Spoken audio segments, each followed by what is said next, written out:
Bueno, señores, el sector agropecuario siempre tiene informaciones, siempre tiene algo por qué preocuparse. Y obviamente que esta semana hemos estado lo suficientemente preocupados porque la reforma fiscal todavía no sabemos hasta dónde nos va a llevar en relación a lo que es el sector agropecuario. Pero tenemos una conversación hoy con la finalidad de aclarar algunas cosas porque el sector agropecuario sigue siendo uno de los sectores más importantes en la vida de los dominicanos. Entonces, queremos saber cuál es el impacto que va a tener la reforma fiscal a este sector y para eso tenemos al faculto Carlos Segura Foster, que nos va a decir qué es lo que está pasando con el sector agropecuario y la reforma fiscal. Adelante y bienvenido, Carlos Segura Foster. Muchas gracias, hermano. Buenos días para todo el sector agropecuario. Realmente, antes de entrar en el tema de la reforma, quiero referirme a dos problemas fundamentales que ahora mismo están en el tapete. La deuda con los productores de habichuelas principalmente y los dueños de equipo de San Juan de la Maguana. Estamos a alrededor de 20 días del inicio de la siembra de habichuelas y todavía a los productores se les debe la producción del año pasado y a los dueños de equipo se les deben 3 años de preparación del terreno.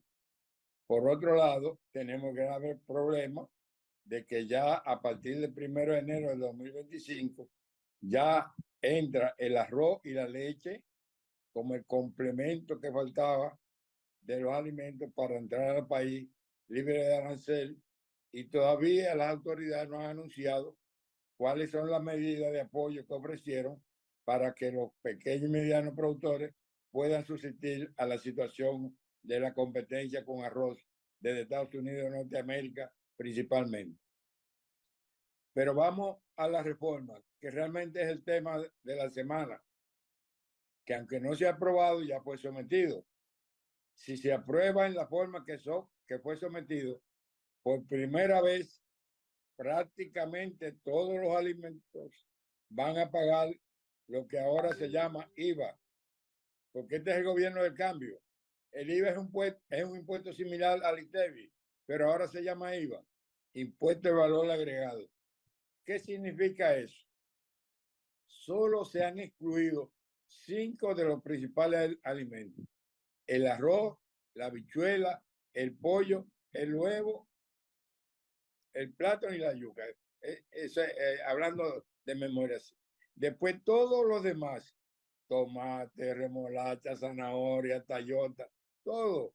Si usted hoy lo compraba en 1 peso, lo va a comprar en Esos cinco, 1.18. con perdón, Segura Foster, esos cinco, si son procesados, entonces pagan impuestos, pagan el IVA, si lo Bueno, procesan. pero el arroz pulido es procesado, pero está excluido como alimento, es decir, que no va a pagar el valor agregado, porque la propuesta del gobierno es que se excluye el arroz y la habichuela y el pollo, que son 3 renglones que tienen un proceso de agregado, porque es una especie de zona franca.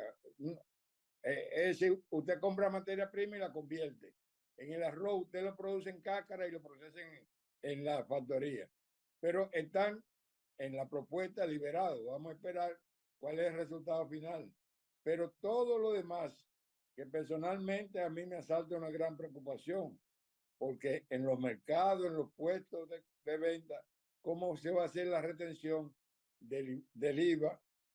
Porque realmente si usted compra hoy una libra de tomate, para que sea fácil el ejercicio, en 1 peso, a partir de la aprobación o la entrada en vigencia de la ley, le va a costar 1.18.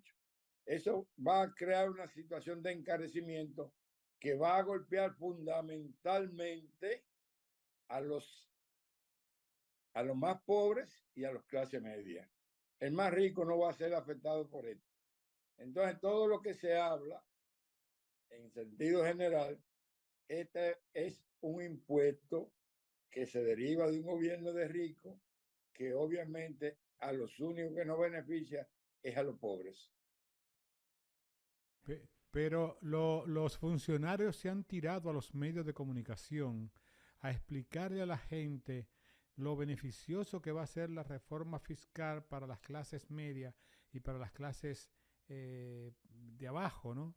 ¿Qué usted me podría decir sobre eso? Bueno, la reforma que ahora se está proponiendo fue parte de lo que se aprobó en la Estrategia Nacional de Desarrollo para que se implementara a partir de 2015.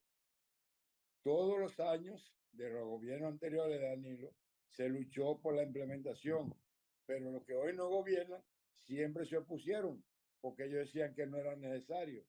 Hoy el discurso ha variado totalmente.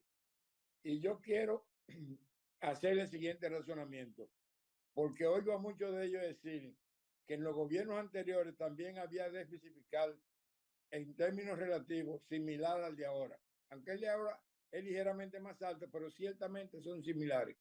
Ahora, la diferencia estriba en que anteriormente el origen de ese déficit no era el mismo que hoy, porque hoy lo que se ha producido es un gobierno que ha sacrificado totalmente lo que son las inversiones y han convertido el presupuesto en una furnia de gasto corriente. Por ejemplo, ellos muchas veces dicen por primera vez, bueno, pero por primera vez aquí se coge prestado para gasto corriente. Por primera vez aquí se pagan sueldos con préstamos. Por primera vez este gobierno cogió préstamos para depositar en el banco y ganar un interés inferior al interior que pagaba. Por tanto, no se puede decir lo mismo que anteriormente, que los gobiernos hacían inversiones adecuadas para generar mayores riquezas. Realmente, ahora lo que hubo fue una francanchela, un dispendio de recursos. Juan Ariel lo definió muy claro. Abusaron del uso de los recursos y hoy nosotros también expusimos la situación de cómo también se abusó del uso de las instituciones crediticias, utilizando recursos que debieron ser para producir alimentos, para dedicarlo a la campaña.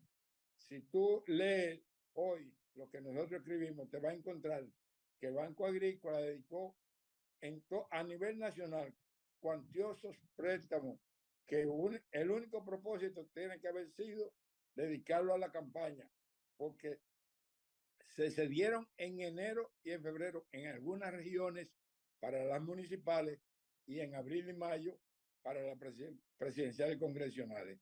Realmente este es un gobierno Don que Segura, sucedió en una la una franqueza. cosa que me gustaría, porque estamos hablando de reforma fiscal y vamos a hablar largo y tendido del agrícola y de otros temas, pero me interesa que quedemos edificados en el asunto de la reforma fiscal porque nada más se habla de recoger dinero, pero no se habla de cómo se va a gastar ese dinero y si los funcionarios le bajaron los sueldos y si algunas instituciones privadas le quitaron los subsidios. ¿Qué ha pasado con eso?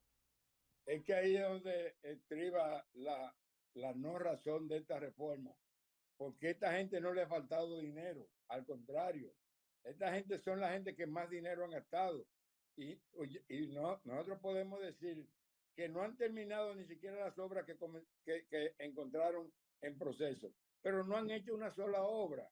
Es un gobierno de francanchela que lo único que ha hecho es prácticamente duplicar los gastos de corriente y ha reducido a menos del 50% la inversión de capital.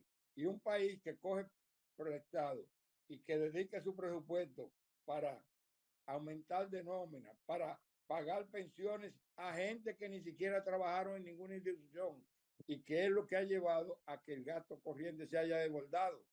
En definitiva, este ha sido un gobierno de derroche, de dispendio, y ahora, como no tienen la capacidad de pago, quieren que en vez de ellos ajustarse a la realidad, cobrárselo al pueblo.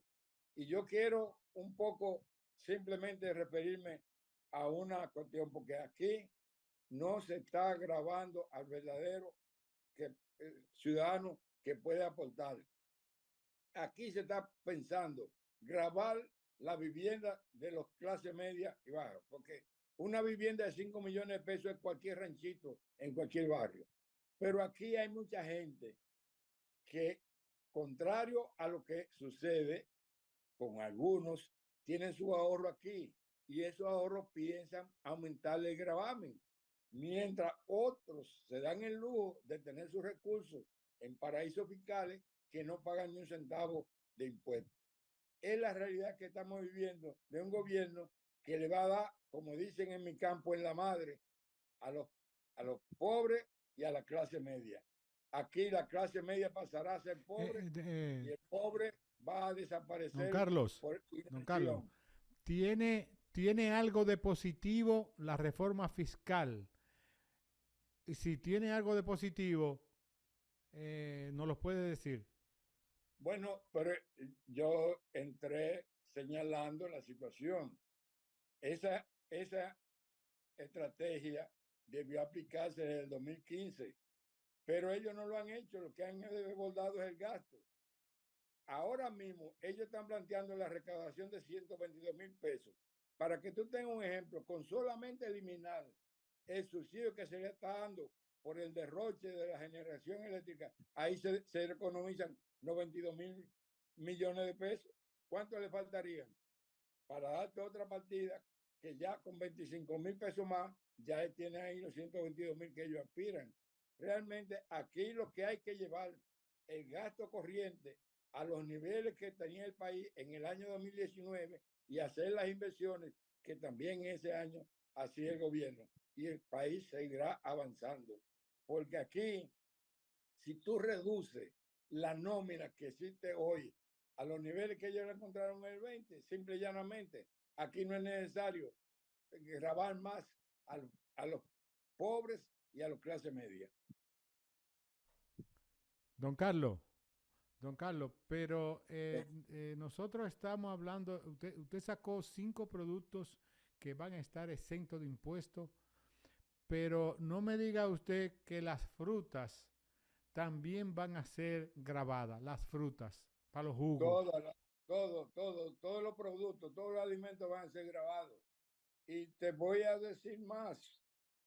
Por primera vez se está cometiendo el error de grabar desde el origen de la producción, porque todo eso se vende desde el campo, como dice un programa mal manejado que se llama del campo al colmado.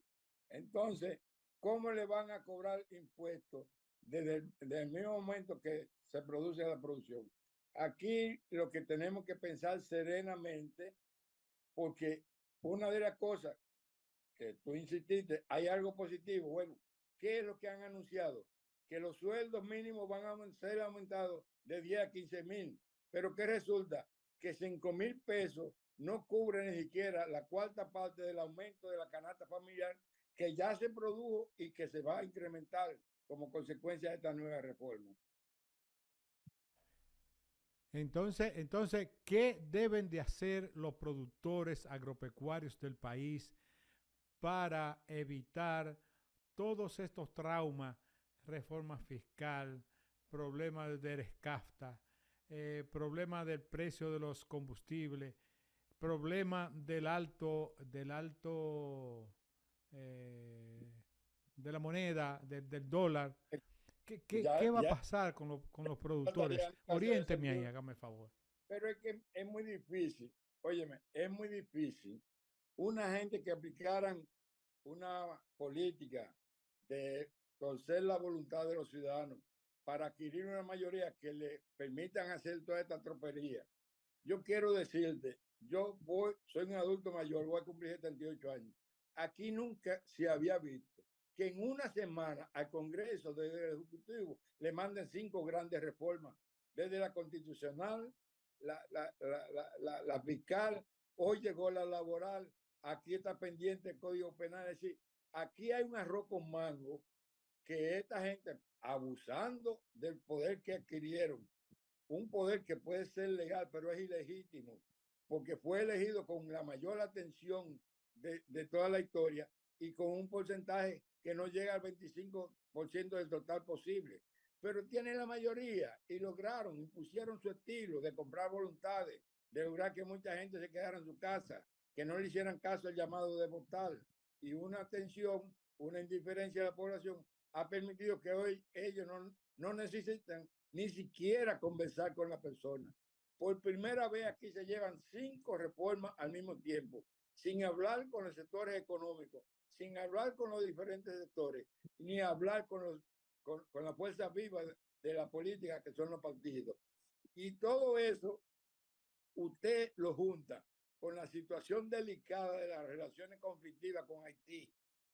Aquí hay un arroz con mango que en vez de yo dar un consejo, lo que digo, Dios mío, ayúdame a entender hacia dónde vamos a parar con tantas cosas al mismo tiempo. Bueno, ahí están las palabras de Carlos Segura Foster. Vamos a seguir conversando con él, pero vamos a una pausa. Yo quiero desearle buena volvemos. suerte a la población dominicana.